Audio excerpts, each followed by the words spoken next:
Hello guys, welcome once again to hitech review. So आज हम एक इंटरेस्टिंग टॉपिक में डिस्कस करने जा रहे हैं। ये हमारा पहला टेक डिस्कशन सीज़न है आप लोगों के साथ। ये लाइव सीज़न तो नहीं है, लेकिन हमने प्लान भी किया है उसके लिए भी। तो अगर इस सीज़न में आप हमको थोड़ा रिस्पांस मिलता है तो हम ज़रूर से ज़रूर लाइव सीज़न में आपके साथ जुड़ेंगे। तो आज का टॉपिक जो है, हम ईबे में देखते हैं या फिर कुछ दूसरे वेबसाइट में देखते हैं कि इम्पोर्टेड फ़ोन का बोलबाला बहुत चल रहा है अभी इंडिया में फ़िलहाल। उसके कारण कुछ है, ये है कि हमको बेटर हार्डवेयर मिलता है बहुत ही कम प्राइस में, और क्या बोले तो ब्रांडेड डिवाइस जो मिलता है वो हाफ दाम में, हाफ से भी कम दाम में हमको मिलता है। तो मैंने हाल ही में एक इम्पोर्टेड डिवाइस परचेस किया है आप लोगों के लिए टेस्टिंग करने के लिए। तो ये LG G2 है। ये मैंने कलकत्ता से परचेस किया है, कलकत्ता का फैंसी मार्केट जिसको बोलते हैं, फैंसी या फिर खिदिरपुर मार्केट। तो वहाँ से मैंने परचेस किया था। ये ओरिजिनल जेन्युइन सेट है दोस्तों। पहले तो आपको एक चीज़ समझना पड़ेगा कि जो डिवाइस आप परचेस कर रहे हैं क्या वो जेन्युइन है या फिर वो कोई क्लोन या डुप्लीकेट टाइप ऑफ डिवाइस है। तो मैंने तो ये डिवाइस चेक करके परचेस किया था। ये वेरिजन का सेट है दोस्तों, यहाँ पर वेरिजन भी लिखा हुआ है, आप देख सकते हैं। तो ये वेरिजन का सेट है और ये 4G LTE भी लिखा हुआ है यहाँ पर, लेकिन 4G LTE नहीं चलेगा। LG का ब्रांडिंग, कोडिंग वगैरह सब कुछ दिया है, IMEI स्टिकर भी यहाँ पर लगा हुआ है। तो ये जो G2 मैंने परचेस किया ये वेरिजन में था। ये यहाँ पर अनलॉक करके प्रोडक्ट को इंपोर्ट किया गया है और इसमें हार्डवेयर सब कुछ ठीक है। सिर्फ जो है ये 4G LTE सिम को सपोर्ट नहीं करेगा, हालांकि सब कुछ सेम चलेगा। आप देख सकते हैं डिवाइस बढ़िया से वर्क कर रहा है, सब कुछ ठीक ठाक चल रहा है। और मैंने CPU Z भी इंस्टॉल करके उन लोगों के सामने देख लिया था कि ये जेन्युइन है या गलत है। तो आप देख सकते हैं यहाँ स्नैपड्रैगन 800 दिखा रहा है, डिवाइस में भी वेरिजन आ रहा है और इसका मॉडल नंबर एक खास चीज़ है दोस्तों, ये VS980। लेकिन यहाँ पर इंडिया में जो G2 मिलता है वो 802 है उसका मॉडल नंबर। कोड क्या है मुझे मालूम नहीं, लेकिन 802 है। और यहाँ पर जो वॉल्यूम बटन उसका है उसका थोड़ा अलग सा है। अगर आप ध्यान से देखेंगे तो यहाँ पर प्लस माइनस लिखा हुआ है, लेकिन वहाँ पर प्लस माइनस नहीं, इंडिया के वर्जन में एरो आता है। और ये जो बम्प है ना यहाँ पर, ये बम्प भी इंडियन वर्जन में थोड़ा कम है। और यहाँ पर एक स्पीकर है, लेकिन इंडियन G2 के वर्जन में 2 स्पीकर आता है।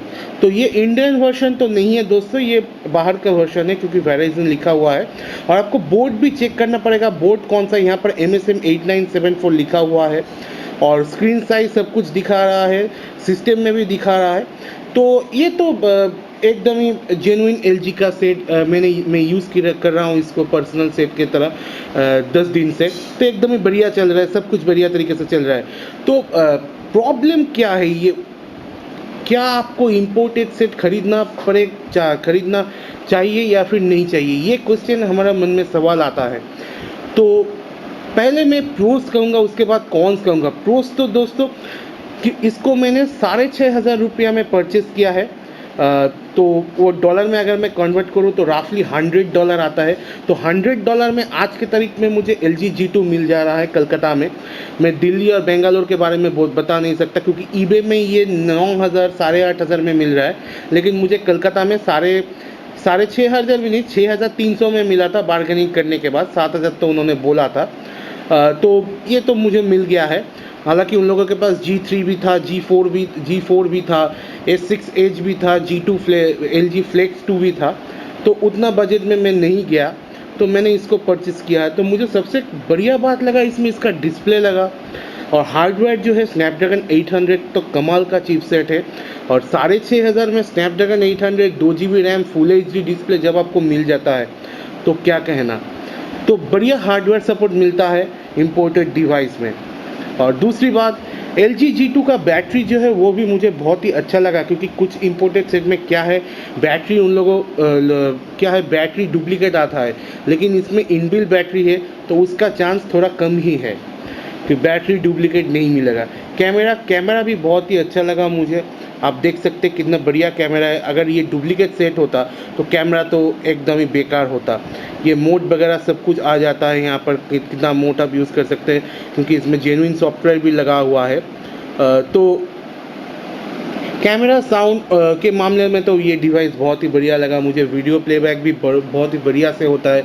मैंने गेम भी काफ़ी गेम इंस्टॉल किया है, एस्फॉल्ट 8 प्ले किया है, मॉडर्न कॉम्बैट 5 भी प्ले किया है। इसमें स्मूथली चलता है, कोई भी प्रॉब्लम नहीं आता है डिवाइस में। और LG का जो सॉफ्टवेयर इंटरफेस है वो भी एकदम ठीक से चल जाता है। और क्या बोलते हैं, double tap to wake up features जो है वो भी एकदम बढ़िया से काम करता है, आप देख सकते हैं, कोई प्रॉब्लम नहीं आता है इसमें। तो ये तो सेट हार्डवेयर के मामले में तो बहुत ही बढ़िया है। तो ये तो था इस डिवाइस का प्रोज और इम्पोर्टेड डिवाइस का प्रोज। तो कौन क्या है इम्पोर्टेड डिवाइस में? सबसे बढ़िया कौन है दोस्तों, आपको सॉफ्टवेयर सपोर्ट नहीं मिलेगा। अगर आपको रूटिंग करना नहीं आता है, आपको कर्नेल सोर्स के साथ प्ले करना नहीं आता है, तो आप इम्पोर्टेड डिवाइस से थोड़ा बच के रहिए, या फिर आप सॉफ्टवेयर अपडेट करना भूल जाइए। क्योंकि इसमें जो सॉफ्टवेयर मुझे मिला है दोस्तों, मैं आपको दिखा देता हूँ, एक सेकेंड। एंड्रॉयड 4.4.4 आज के तारीख में बहुत ही पुराना है। LG ने भी 5.0 लॉन्च किया है इसका, लेकिन आपके डिवाइस में नहीं मिलेगा। क्योंकि OTA अपडेट इस डिवाइस में अगर मैं चेक करूँ न्यू सॉफ्टवेयर के लिए, तो यहाँ पर कुछ नहीं दिखाएगा, क्योंकि ये अनलॉक होके आया है। ये देखिए, सॉफ्टवेयर डाउनलोड वॉज अनसक्सेसफुल, तो यही एरर मैसेज आएगा। तो आपको सॉफ्टवेयर सपोर्ट नहीं मिलेगा। अगर आप रूटिंग करना जानते हैं तो आपको रूट करके अनऑफिशियली इसको रोम, इसका जो LG का 5.0 रोम है उसको इसमें डालना पड़ेगा। कोई वारंटी नहीं है दोस्तों, सेलर आपको 1 महीना या 1 हफ्ता का वारंटी देता है। मुझे भी 1 हफ्ता का वारंटी दिया था, और उन लोगों का कुछ स्टिकर वगैरह रहता है। यहाँ पर आप देख सकते हैं, यहाँ पर एक स्टिकर है, तो वो लोग बोलता है 1 हफ्ते के अंदर अगर कुछ होता है सॉफ्टवेयर बेसिकली, तो हम लोग एक्सचेंज करके देंगे। लेकिन ये भी मुझे पता नहीं, अगर आप eBay से ख़रीदेंगे तो आपको मिलेगा या नहीं मिलेगा, तो इसका भी डाउट है। वारंटी का तो पूरा ही डाउट है, और जेन्युइन डिवाइस आपको मिलेगा या नहीं मिलेगा। मैं तो रिकमेंडेड करूँगा, अगर कोई सेल कर रहा है तो आप जाके देखिए। अगर ये क्लोन होता ना, तो इसका डिस्प्ले एक बार देखने से आपको पता चल जाता कि ये क्लोन है। हालांकि आज के तारीख में क्लोन भी इतना बढ़िया निकला है कि आप उसको भी क्या बोलते पहचान नहीं पाएंगे। तो उसके लिए आपको क्या करना पड़ेगा, आपको पहले तो आपको CPU Z यूज़ करना पड़ेगा। लेकिन CPU Z का लेटेस्ट वर्जन यूज़ करिए, क्योंकि पुराना वर्जन यूज़ करेंगे तो वो प्रॉब्लम देगा।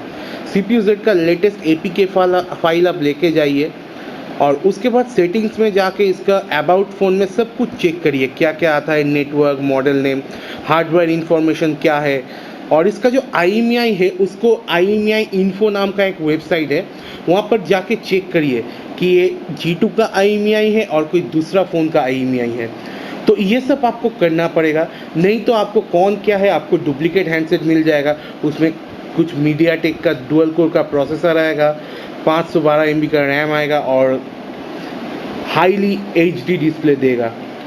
और एक बात, अगर आपके डिवाइस में आयर ब्लास्टर है ना, तो आप आयर ब्लास्टर को भी चेक कर लीजिए। मैं आपको दिखा देता हूँ यहाँ पर आयर ब्लास्टर ऑन करके। तो ये तो मेरा आयर ब्लास्टर है। तो अगर मैं एक TV सेटअप करता हूँ LG का, चलिए, तो आयर ब्लास्टर को अब कोई भी कैमरा के दिक में एरो करके अगर ऐसा करेंगे ना, तो यहाँ पर तो नहीं आएगा। लेकिन इसमें अगर मैं कोई मोबाइल रख दूँ तो वहाँ पर वो मोबाइल के कैमरा में वो फ्लैश करता है। तो इससे आपको पता चल जाएगा कि आपका आयर ब्लास्टर ठीक से काम कर रहा है या नहीं काम कर रहा है।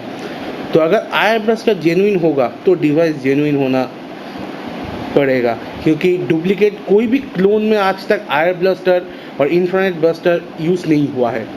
तो ये भी एक देखने वाली चीज़ है। सेकेंडरी माइक्रोफोन क्लोन आता है, स्पीकर फ़ोन आपको चेक करना पड़ता है, हेडफोन जैक आपको चेक करना पड़ता है। तो ये सब चीज़ आपको ध्यान में रखना पड़ेगा। तो अगर आप किसी से परचेस कर रहे हैं हैंड टू हैंड, तो ये सब चीज़ का ध्यान रखिए। और अगर eBay से आप परचेस कर रहे हैं, तो मैं पहले से कहूँगा आप सेलर से एक बार बात कर लीजिए कि ये कौन सा डिवाइस है, इसमें क्या चलेगा नहीं चलेगा, क्लियरली मुझे बता दीजिए। क्योंकि मेरे डिवाइस में भी एक प्रॉब्लम है दोस्तों, इसमें मोबाइल हॉटस्पॉट जो है वो काम नहीं करेगा। अगर आप मोबाइल हॉटस्पॉट को ऑन करेंगे तो यहाँ पर ये वेराइजन का सिम मांगेगा, जो कि मेरे पास नहीं है। तो मोबाइल हॉटस्पॉट इसमें काम नहीं करेगा। तो ये तो था दोस्तों मेरे राय इंपोर्टेड मोबाइल के मामले में। अगर आपको ये वीडियो अच्छा लगा तो एक लाइक कर दीजिए, अगर आपको ये वीडियो बुरा लगा तो इसको डिसलाइक करिए। अगर आप आगे भी ऐसे कुछ सीज़न के बारे में और कुछ सीज़न में जुड़ना चाहते हैं हमसे तो नीचे कमेंट्स कीजिए। So thanks for watching guys, this is Shobhik Mitra, hope to see you in my next video.